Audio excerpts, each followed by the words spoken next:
Welcome to Saturday versus Sunday. I'm Jeff Dover. With me is John Barbin. Let's talk football. Right, we're talking the NFL Week 11 reaction. We're going to give out pretty good week of football. The NFL might have beat college this week. I think so too. I mean, it's pretty good. Yeah, I think it did. There were some playoff caliber games. There were some pretty crazy outcomes.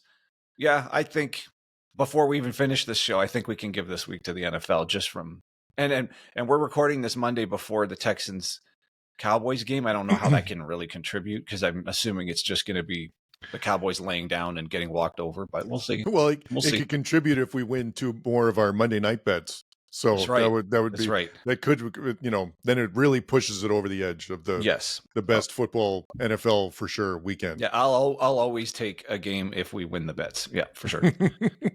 All right, let me just get my notes here. Okay, so starting with worst ever, then going on to best. Starting with best ever, going to worst ever, and then I have some lumps of coal to give out, and then some flowers. Gotcha. All right, shall I start? Please do. Okay. The third best thing I saw with Anthony Richardson getting the start, playing well, and engineering the game-winning drive. Yep. That was the key part of like the whole thing. He looked good. Yeah, no, he really did. That's what makes the other times so frustrating when he can't, like that. Good Anthony Richardson is hard to beat because he's got a great cannon of an arm. He can move. Mm-hmm. He looks like one of the more athletic people on the field. But then there's times where they literally can't move the ball. He can't complete passes that are right in front of him. So he missed a couple of simple ones in the flat, but then his intermediate shots over the middle, he's really good with those. Yeah. No, but that was great. And it was a great call by you. You called once they confirmed him starting. We took Indy and the over in that one and both hit, which was great. Yep. So, which is, and how, this is the best ever, which you want to cut like hats off to Anthony Richardson and Indianapolis looking good. But it's, there's yet another Jets not putting it together type situation. But yeah, no, that was good for them. I mean, the Jets might win, 1, 2 more games tops? Man, I don't know. The way they play. Yeah. Also, they just don't seem to have, I don't know, they just don't sound like when you see them in press conferences, body language. I know we don't have insider information. We're just going by what we can see on TV. But this does not look like a cohesive unit like the Lions are or some other teams. This just looks like I've heard one person describe them as they just seem like mercenaries who are just collecting paychecks at this point, and they're not bonded the way a team's supposed to be bonded. And I think Hassan Reddick's the best example. If you want to microcosm the team, you had a guy who held out losing money in the middle of the season for a number of weeks, finally signed his contract. But it's just like, okay, but just nobody, I don't get a sense that this team's pulling in the same direction. They probably know they're on a sinking ship. Yeah. And know the whole thing's got to be overhauled. So, but anyways, that's enough of the Jets. We got to so Richardson played amazing. I hope they're done with the stupid Flacco experiment. The other thought I had about that, which is also similar to the Rodgers story, how can any Colt get up for a game with Flacco? Yeah. They know he's not the future. They also in the modern NFL, a quarterback who is not mobile, who can't get out of the pocket and scramble for a couple of first downs, you're never ever going to win important games with the old school statue in the pocket, or an old guy who, even if Flacco was never that mobile, but the guys who just drop as soon as you get near them, like the older guys now, like Cousins and Flacco, you can't win with guys like that. They can see the correct opening, they can read their progressions, all that stuff. That's why he's in there, but they're not the future. You're not winning any important game with a guy like that. No, and you think about how rare that is now, or another way to look at it is how good, so Josh Allen, not necessarily a running QB, but running was really important in that game. Joe Burrow, not exactly a running QB, running really important in that game.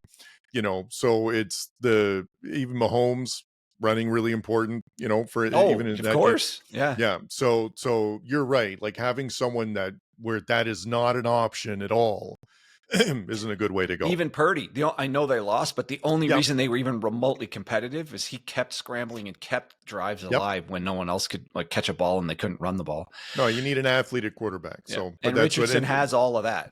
Richardson is arguably one of the better ones. So, and you know, did you go ahead? No. They were 5-6 in their division. Houston 6-4, so they're right there. The other two teams are Tennessee and Jacksonville are 2-8 and 2-9. They're irrelevant. So, they can win the division. Yeah, Indianapolis is right in it. So, and if they when they play like this, they're hard to beat. And I don't know. Did you notice? I think they had new plays, like designed runs for him that I don't remember seeing. Like as I was watching the game, I thought, oh, he's leaning into, I'm going to just have option runs right out of the, just not a scramble, but just option thing. And then the final touchdown, when he finished the game-winning drive, it was to him around the corner. It was always a design run. And there was no chance any of the perimeter defenders were going to stop him. There was there was one guy who kind of had him lined up, but there's no way that guy was stopping him. And if, I get that he's been hurt a few times, but if those hits were all him going to the ground, if he's just confronting a guy at the goal line and he can control his body, I don't think those hits are going to be the ones that put him out. It's an awkward fall, like that sort of thing that seemed to get him hurt. So anyways, love to see that he's back in. Let's be done with this Flacco thing. This guy is he either is or isn't your future, but he may be, but Flacco's not the future. So just enough already with the old guys. All right. So Richardson, the third best thing I saw this weekend. Perfect. So the third best thing I saw, teams, how much better teams look when they're healthier, what am I trying to say here?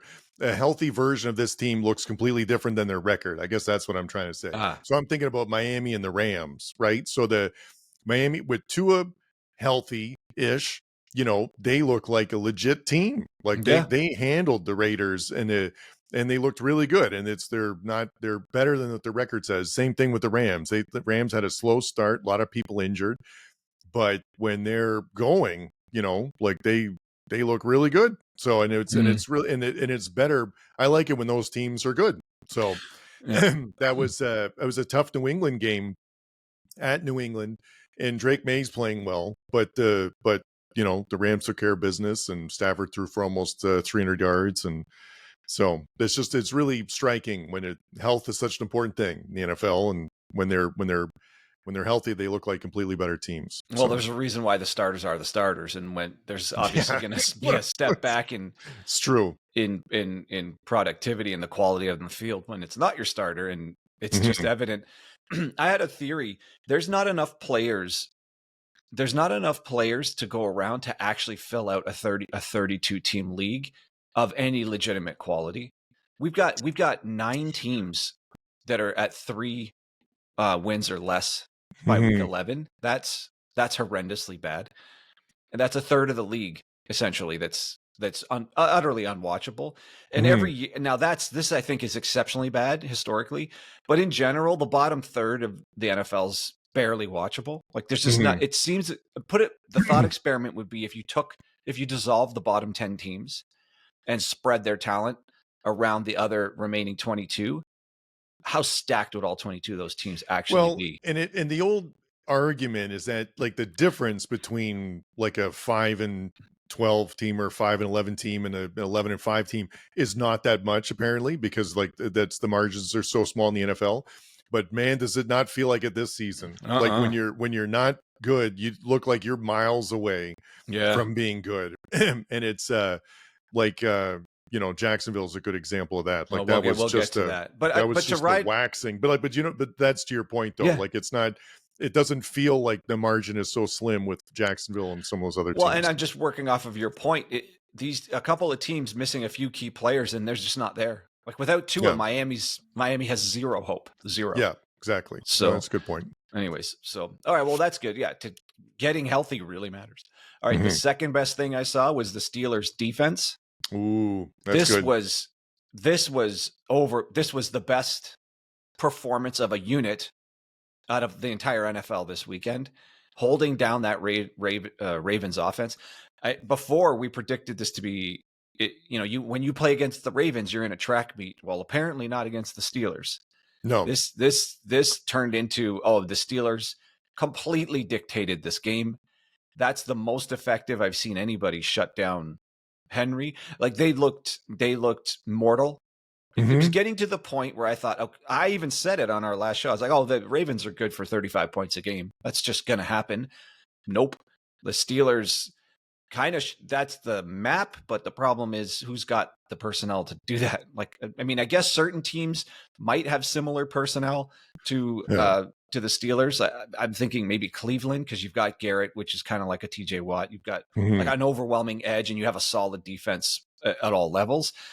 So not every team can do this, obviously. I mean, the Chiefs defense, I'm trying to think of certain defenses that have all the pieces. So there's not a lot, but boy, that they completely bottled him up. Jackson looked mortal. He was, the box scores actually doesn't even reflect how dominant of a defensive performance this is. You just had to see it. Well, it gives some idea. I mean, Jackson had 207 yards passing and Derrick Henry had 65 yards running. So that's not good. So but they still gave up over 100 on the ground. But it really never looked like the Ravens could get going. No, that's a good point. So Baltimore was leading the league in scoring, and Pittsburgh held them to 16 points, but was also it was the method of the suffocation that was really striking, right? So, and you're right. In the NFL, really almost in most pro sports, a dominating NFL defense is, you cannot overcome it. You know, like a really amazing defense doesn't suddenly give up like 50 in a game or something like that. Like, it's just so airtight, can't move the ball. And it happens every now and then, like the 85 Bears, or even some of the Ravens defense from back in the day. Around the 2000s with Ray Lewis. Pittsburgh defense too. Like they made it all the way to the Super Bowl just for the amazing defense. So like it happens, but when it's a really good defense, you no matter how good you are in offense, you can't move it on them. So it's really impressive. All right, well, what do you got? Okay, second best thing that I saw was I really enjoyed. I didn't like the ending. We'll talk more about that later, but I really enjoyed the Cincinnati Chargers game. That was, in the NFL, a lot of times when you have a big lead, the game is over. Like, there's not many big comebacks. That's why the Super Bowl thing was such a big deal with the Patriots and the Falcons before, because that's like never happened before, and it seems to happen in college almost every other week. But to be down that much and for Cincy to come back, it was one of the more entertaining NFL games I've watched. And when they missed the field goal and then they had a chance at the second one, I was like, oh, here we go. Like, what a great comeback. Barban's going to be so happy that his Bengals came back to win this one. And that was just a disaster. But it's still, listen, it was number one on my list. It went down a notch because of how it ended. But that was like, to see that comeback. It doesn't happen often where I'm watching an NFL game and I'm like, oh, it's 27. They're up 27-7. Like, I can turn this off now. And then, but kept going. And, and that was a great game. So, and Burrow is fantastic. It was another example of he's doing everything he can. He did pass for 356 yards. We're gonna revisit this game in my my worst ever list. So, but I had to have it on my best one because it was a good game. I liked watching it. It's just the ending. So, all right. Well, the number one best thing I saw was Josh Allen taking over the game in the fourth quarter and basically just deciding where he's going to win this game. Yep. That Kansas City defense is just so good. It's so smothering. It is. They were getting tons of pressure. The Bills couldn't run the ball on them.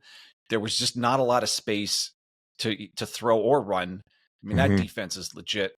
But at some point, Allen just took the game over, and the final touchdown of his was basically me. I think he's the only, him and Jackson maybe can do that. I'm trying to think of anybody in the league who could. Now, Jackson's faster. I don't know that he can handle the amount of contact and keep going the way Allen just keeps going. But either way, a running quarterback that can take a game over, I'd say it's Allen, Jackson, and maybe Mahomes too. But there's something different about Allen specifically with the way he was playing at the end of this game, at least from his ability to run. I'm not saying he's better than Mahomes, but just at some point it was obvious he was deciding that, okay, well, we don't have a run game. I'll do it. He just decided they were going to win that game, and he did it. Yeah, no, you're right. This was my number one thing from the weekend too. It was a great game. It was Allen was under a lot of pressure all night. He had to do a lot of alternate arm angle stuff, Yep. passes. There was a lot of passes to tight end, different running backs, like Shahir, what's his name? Shakir. Shakir Yeah. is amazing. Like Yeah. he had a terrific game. He's an amazing receiver. But no, and then when Allen ran for the touchdown at the end, the commentator said it was the play in the NFL of the year so far, right? And because it was against Kansas City, because you assume Kansas City's going to win. They've won every other game this season. You know, to do it against them, that was a big deal. We called it before the game. Like this doesn't change anything for Kansas City. Like they're going to make it to the playoffs, and and if they play Buffalo again, no one's going to have this game as a red flag. Like, well, Buffalo beat them in the regular season. Yeah. They're not going to think that. But it was, as we said before, it was important for them to play well. And to be on the same field, which they did, and that was a fantastic effort. So, and you're right, it was Allen refused to let his team lose, which is what it looked like. Yeah, and they were missing Coleman and their number one tight end. So, I mean, Knox is good, but Kincaid has seemed to have taken the mantle as tight end number one. Yeah. So they did it, but again, every team's missing a few players. You know what happened again in this game? Xavier Worthy, a long pass, and he found that his feet were out of bounds. I mentioned this a couple weeks ago. You did. Everyone was like, he had to turn. It's like, but he did it again. Yeah, he did it again, and Pickens ain't making that mistake. No, you're right, and it's what makes it worse is how glaringly open he is, and there's no one around, and if you had to adjust your foot, the awareness of where he is in the field was not good in that case. Like, I mean, he's got the talent, but he had one toe out. Yeah. And there's multiple number one receivers around the NFL that won't make that mistake. Mm-hmm. And it's not like Mahomes let him out of bounds. That was very catchable with both feet in, just like the one a couple weeks ago, right on the goal line. Very catchable. Yes, he was turning backwards in the one a couple weeks ago, but it doesn't matter. Like, it wasn't. Do you think Jefferson or Jamar Chase is making that mistake? No way. Not even close. No, you're right about that. And they're one of the things that makes the common characteristic of an excellent wide receiver in the NFL is body position, body awareness. And they're all amazing at it, because you have to, in order to be that athletic and catch the ball in the different positions and avoid getting hit and all that stuff. But it's really striking it's one thing when it's like on the sideline and the defender's botting you up and one of your feet goes out of bounds, but there was no one around him. Like that's for 20 yards. That must have been a busted coverage. And he still just stepped out of bounds on his own. It's actually startling when you see a guy that wide open and still blow it. I can see a college guy doing it, but not at this level. Mm-hmm. But again, he's a rookie. I don't know. It just seems like it's happening. That's twice now should have been probably both touchdowns. Mm-hmm. All right. Well, all right. So then that's good. That's it for the best evers. Shall we move on to the worst evers? Yes. All right. So my number 3 worst ever is a category called leaving points on the board from inside the 10-yard line. Ooh, now, boy, and you've got a lot to choose from this week. I think. Boy. Well, I've only got 3. Maybe you've got some that I don't know about. There were so many, but again, inside the 10-yard line is the key here. And this happened on the very first game I watched in the first quarter. Green Bay. All right, there's a 3-play sequence here that makes me think play callers, head coaches, offensive coordinators just outthink the room. Mm-hmm. Okay, so you got to understand, at this point of the game, Josh Jacobs is running through the Bears defense like they're not even there. And they end up, here we go, first quarter, 2nd and 1 on the 6-yard line. And you got to remember, they've been just plowing over the Chicago Bears on the run game. They take an elite, they run RPO, and Love keeps it, holds it, and tries to throw the pass, and they take an illegal man downfield because he just held it for so long, and I guess his lineman just assumed this is going to be a scramble run. First of all, that's one of the only plays you could possibly call right there where you can get an illegal man downfield. Yes. Like, you can't really, if the linemen know we're throwing a fade or something like that, they know not to go downfield. They know they're just in pass protection. Yeah. But you call an RPO, present the problem of an illegal, which I hate that. I hate that call. I hate that when it seems like the refs are really They're calling it really more than looking I've at it ever this year. seen. More than I've ever Absolutely. seen. So by choosing that play, first of all, Josh, why not just 2 runs? This is second down, 1 yard. You don't believe you can. What do you think the Bills are doing, or the Eagles? They're just doing a tush push and getting 1 yard. It's just automatic. They're getting it. And this team, hell, even Purdy gets a yard on a quarterback sneak almost automatically with the Niners, and yet Green Bay just can't even attempt one conservative run. Anyways, so that didn't work. They take a 5-yard penalty. Then they do an end around to Reed and lose 5 more yards. Like, what do you do? Then he throws an interception on the goal line. That's the worst series of 3 plays. Overthinking the room here. Why not try running with your star running back who's been killing it on they've been gashing the Bears all game so far, and you just abandon the one thing that's been working. I thought that's the dumbest 3 plays I've ever seen. And then Love just trying to make something happen after seeing the last 2 plays fail, throws a horrendous pick right on the goal line. All right, but Green Bay's not done. They want to do it again. So 4th quarter, 1st and goal on the 8-yard line. They run for no gain, run for a 2-yard loss, and then Love scrambles for a 1-yard loss. And then Love scrambles to the 2-yard line, turnover on downs. And in both cases, they get 0 points. Terrible. No, not done can't yet. do it. Not done yet. Now, ironically, both of these teams that I'm pointing out win the game. So Green Bay does win the game, but that's 6 points. It shouldn't have needed to come down to that. That's 6 points they left. 6 at least relatively easy points they left on the board versus trying to, whatever they did. Then the Steelers, Wilson floating that 4th down pass into the end zone. And then, it was just a lollipop that anyone could have caught. And he was scrambling. You'd think Wilson, with his experience, would understand, this play's busted. They got us. But this need to force it. First of all, why are you doing this? Why aren't you kicking? Why do coaches not want to kick the field goal in tight games like this? Like 3 points really matters in this game. All their points were on field goals. They won the game on field goals. And then maybe they're trying to separate, but Jesus, leaving points on the board, especially in close games. Like maybe you go for it when you're against the Lions and the Lions are piling up the points, but here you're dominating the other team. Like they cannot score. 3 points matters. And so anyways, both teams, they survived these mistakes. They both won, but man, leaving points on the board within the 10-yard line and goal to go is so frustrating. Yeah, no, and you're right. And I think that for sure happened in other games. I was thinking about something in the Chargers, I think.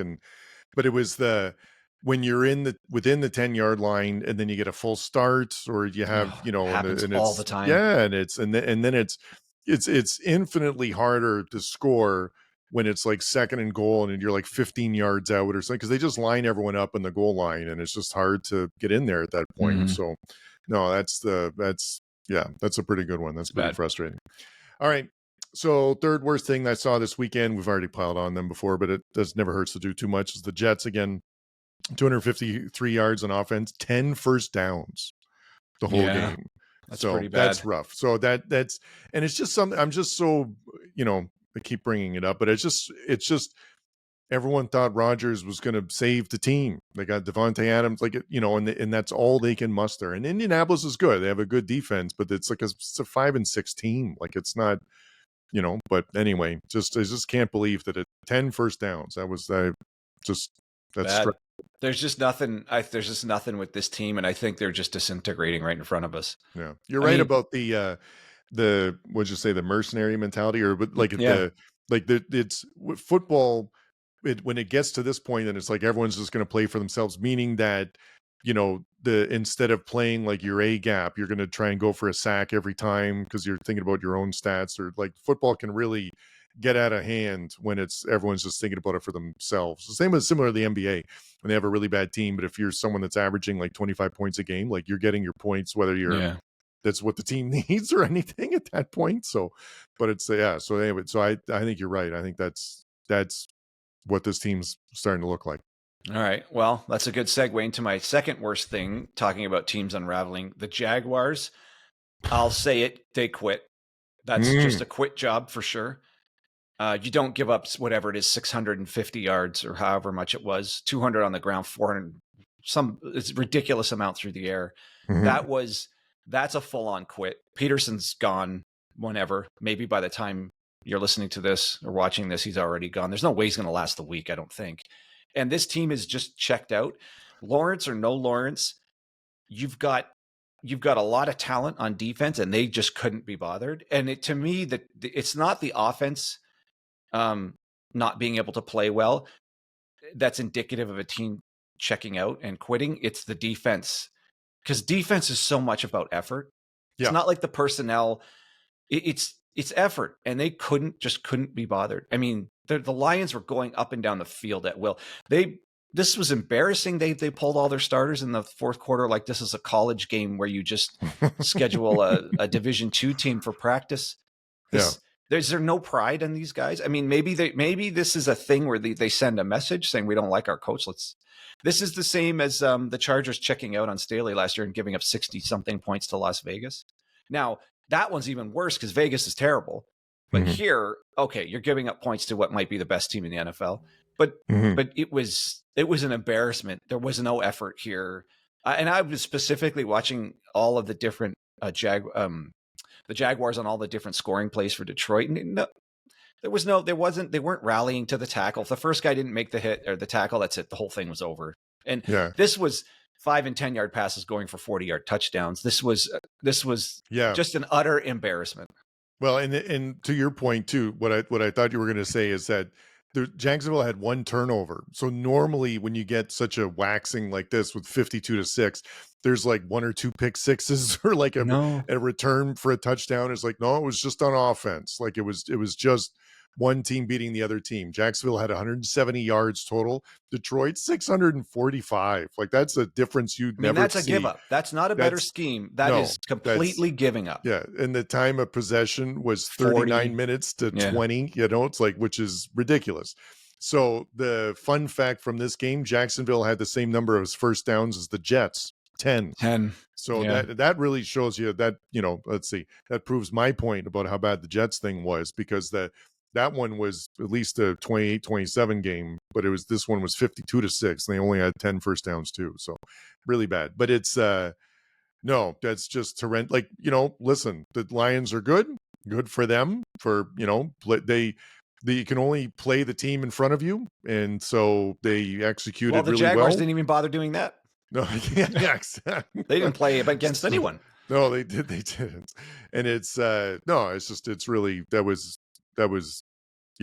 terrible. It's such a giant mismatch that you normally don't see in the NFL. Like normally, even when there's like they're more competitive than this. So that's similar to what we were talking about before. It was when they say like, oh, it's just the margin of it's very slim between good teams and bad teams. So it's like, man, it's not when they don't try.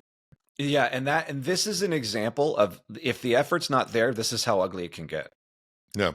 All right. Well, what do you got? Second worst thing. Well, this is I'm taking a page out of your book. It's somewhat bad, somewhat good, I guess, in this one. But it was really the difference between. Hold on, I want to make sure I get this right, because these are 2 6-5 teams. But which one would you rather be, the Atlanta Falcons or the Denver Broncos? Oh, Broncos. So going in 2 different directions. I was hoping you would put this game in here. So it was Atlanta started out well, you know, but does it look different? And it's just a great example of going, you know, what Denver's getting better, and they're getting better every week, and Atlanta isn't. And and you know, I was just really struck by how, you know, the similar records, but one team was so much better than the other one. So it's good for Denver, but it's Atlanta. What happened to you? Well, I've heard a few people say Atlanta's been fool's gold all year, and they just get lucky, and they keep talking about their run game, but their statistically run game actually isn't that good. And this validates my point. First of all, we got to see Penix. He got in there. Sure did. And Kirk Cousins, this is exactly what I thought was going to happen. He's regressing to the mean. He's an average quarterback at best. He sits in the pocket. He's not mobile. back to our discussion about in the modern NFL, you have to win a game with a mobile quarterback. Mahomes is one of the best. He's not a Lamar Jackson, but boy, does he scramble right when you need it and super effectively.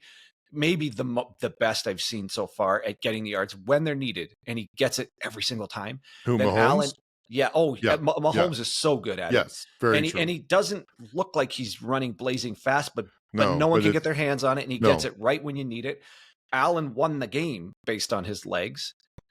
Even Burrow was buying time all over the place. Oh yeah, and he's quick when he needs to and be. Purdy, like you mentioned that before too. Purdy really runs important. way more than people think. Yep.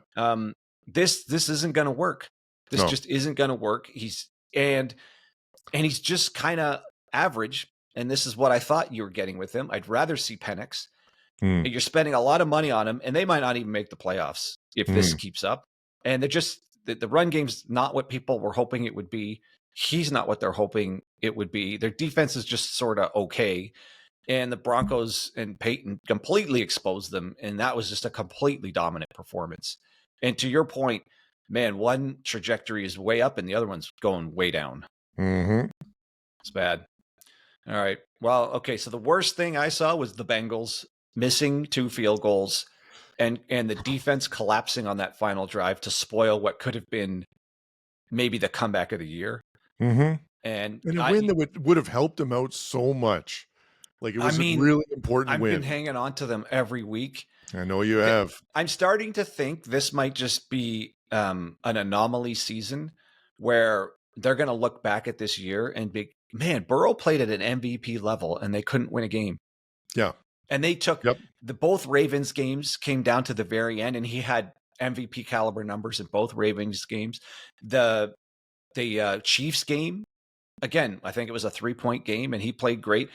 This could be the most great games a quarterback has played and lost against all the best teams in the NFL. And his defense just lets him down every single time. But when it matters the most, the last drive of the game, it's not like, they came, oh God, their defense was playing so good in the second half. Well, and then they just blew it when it mattered the most. Burrow was amazing, right? Put him in a position to win it. They missed a kick. It happens. We've been giving a lot of love to kickers this year, right? They've been hitting. I think I heard the stat that the 50-yard field goal has been hitting at 70% get rate, which not is for McPherson, right? So to put him in a position to win the game, the field goal, you miss it, that happens. To put him in position to win it again with the field goal within 50 yards and miss it again, that's like your defense, offense, everyone did what they were supposed to. And the kicker just missed it. Blew it. And it's, and then, so I don't blame the defense that bad for giving up that run at the end, just because they'd already, they had to perform miracles in the second half, stopping the Chargers every drive just to put them in a position to get to that point. So yeah, I don't feel that bad about that. It's really just on the, they were down 27-6. Evan McPherson from, who cares? Florida. Yeah, it was really good there. So, but anyway, it was. He should go back to Florida. That's awful. That's just awful. So it was. No, you can't do that. You can't. You can miss it. You can miss a kick, and then the universe gives you another opportunity to hit the second one, and you miss that one. It's just heart wrenching. And it was, and like we said, Cincinnati. We want them to be good. They're 4-7 now. It's a big difference between 4-7 and 5-6. So it's the most terrible. Dominant offense I've ever seen on a 4-7 team. Yeah, with maybe I see top 2 or top 3 quarterback. Like, who would you actually take over Burrow besides maybe Mahomes for sure, maybe Allen. That's it. I don't. Yeah, I don't even know if I'd take Jackson over. No, Burrow. I don't know. He's not so now, good. like based on their ages, like it's for whatever sure. It is. Healthy Burrow. Oh my goodness. Yeah. And then that team just can't. I think the other weird thing is you have the sack leader and one of the best edge rushers. Hendrickson is awesome. Yeah, he is. So, when you build a team, you start with the quarterback. One of the very next things you do is get an edge and a left tackle. So they've got some of the pieces in place, but boy, that defense and it's always at the end of the game where they fall apart. So bad. No, that one was rough. Now, what was the worst thing you saw? Mine was I was really looking for this game. I didn't think it was a very good game, and I hated the ending, was the Seattle San Fran game. So it's the worst thing I saw was San Fran, like basically in the fourth quarter and not being able to stop Geno Smith. So that was the worst thing that I saw. They were in a position to win it. The Seattle can't run the ball. It's just their passing. That's the only thing you have to worry about. And then, but you just can't let the quarterback scramble for that long. And it's different than, Allen ran for a big yard against the Chiefs. But that was, I don't know. I looked at it as he was like overcoming. That was still a good defense, and they were still in a position. They just, he was just a better play. But the Geno, this is should Geno never, Smith, not Josh Allen. Exactly. And he should never have made it that far. So that was disappointing. Yeah, and they've essentially eliminated themselves, not only from winning their own division, because that's another division loss. I don't even think they're going to make the playoffs. Yeah. Because with that bad of a record, their only way in now is to win the division, but they have 3 division losses, 1 to each of the other teams. Yeah. No, it's rough. Talk about a fall. I'm not going to say they're FSU bad, comparing them to Florida State, but you make it to overtime in the Super Bowl, and now you're struggling to maybe sneak in as the worst record division winner, if at all. Yeah, it's their division is Arizona 6-4, and everyone else is 5-5, including them. So but they have the most division losses. Yes, and it's at this point you have to pass like teams that have already beaten you. So if they take one more division loss, they're cooked. That's it. They're not making the playoffs. So you go from overtime in the Super Bowl to not making the playoffs. Terrible. Yeah, they're 1-3 in division. It's really bad for a division that's not that good. So no. Well, I think the Cardinals are playing the best football right now out of that division. Yeah, that was bad for a bye week for them too. Good for Geno Smith though. Again, with the running quarterback concept, the only reason they won that game is because Smith just took it upon himself to get the winning yards with his legs. Yep. All right, so I've got some coal here. First lump of coal, the NFL having 9 teams with 3 or fewer wins at week 11. That's you just mentioned that the awful. Jump. It seems it feels like there's only so many teams in the league, and everyone plays everyone else. But it feels like there's more teams at 500 or below than there are that above, which is sort of, statistically not possible, but that's what it feels like what's happening. So, well, it's the distribution is so stretched. It's not lumped up in the middle. You've got so many really, really bad teams. Yeah. Boy. I have more coal. Do you have any? Yeah, keep coal? Going. Oh, okay. We already covered it. Just the 49ers for being last in their division after being in the Super Bowl and likely going to miss the playoffs. And my last lump of coal is Baltimore's receivers dropping passes that hit them right in the numbers. Baltimore fans must be furiously, just so frustrated. I mean, Jackson's doing what he needs to do, even in a game against that Steelers defense that had the run bottled up. He was finding open receivers, and it just literally, I remember one, I think it was Flowers. It went right through his hands, hit him right in the chest. Mm-hmm. And it's not like it was over his shoulder. He was, he was turned, presenting his number to him. Mm-hmm. And I just can't believe this is an ongoing thing with the Ravens receivers this year. Their offense has been that good with all of these clowns dropping passes all over the place. It's an embarrassment that an NFL receiver could drop a ball that goes right through his hands and hit him in the chest. And it's not like it was a rocket. It was just on time. There's nothing difficult about it. Not for an NFL receiver. I looked at Dean. I said, what do you think that guy gets paid to do? She's like, catch passes. I'm like, what did you think he did there? She's like, didn't catch the pass. And I just thought, this is pathetic. You or I should drop one that hits us in the chest, not a pro NFL receiver. I know. No, it's so surprising. Bad. That happened a couple times in the Cincinnati game too, where Burrow hits, and it was. No, I'm surprised it happens. It's because they are really good at catching the football like that. That's why they end up where they are. And but man, it just shows you like it's the human mind is really hard to turn off when the ball's coming. The situation you're in. You want to turn. You want to get going, and you just don't look the ball in. And it's crazy when that happens. So when that happens, I'm realizing I take for granted that pro receivers are just going to catch everything that's thrown their way. Yeah. Well, maybe not make the diving one-handed stab, but geez, the one right in your chest. God, it's bad. I remember, who was that? What, Plaxico Burress, when he first went to Pittsburgh, and he dropped a lot of balls initially, and he ended up having wrist surgery. And I think that was one of the main things that was causing that. But I remember one time they had a great clip of his mom, where I don't know why the reporter got out and was asking the mom, like, what do you think's wrong with your son and why he can't catch the ball? And her line was great, because she's like, it's my son's a black man and he can catch a football. Those are the two things I know about him, like this. And it was Okay. because he can, he was, Yeah. and I think There it turned there out, you have it. yeah, Yeah. and he absolutely can catch the football. And then once I think they got the wrist injury sorted out, he was way better and just Yeah. had a good career and stuff. But remember that, it's like, what's going on here? Like, what's Good piece of analysis. Yeah. All right, Flowers? Yeah, Flowers. So Okay. you got it. I know you're going to do this too, but it's for the Pittsburgh kicker. You got it, right? All Mhm. their points on field goals. So Yep. hats off to him. Flowers to that guy, for when you're responsible for all the points that your team gets and you win 18-16, Against a get flowers. division rival and the team you're going to have to get past one way or Yep. another.